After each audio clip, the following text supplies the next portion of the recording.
After using your machine, we recommend you purge the steam wand for a couple of seconds so as to clear any remaining milk in the wand.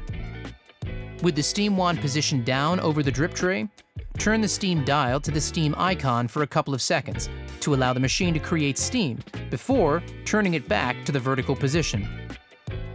If any holes in the steam wand tip become blocked, these should be cleaned using the steam tip cleaning tool, as even partially blocked holes may affect the performance of the steam wand. To unblock, use the spanner in the middle of the steam wand cleaning tool to unscrew the tip.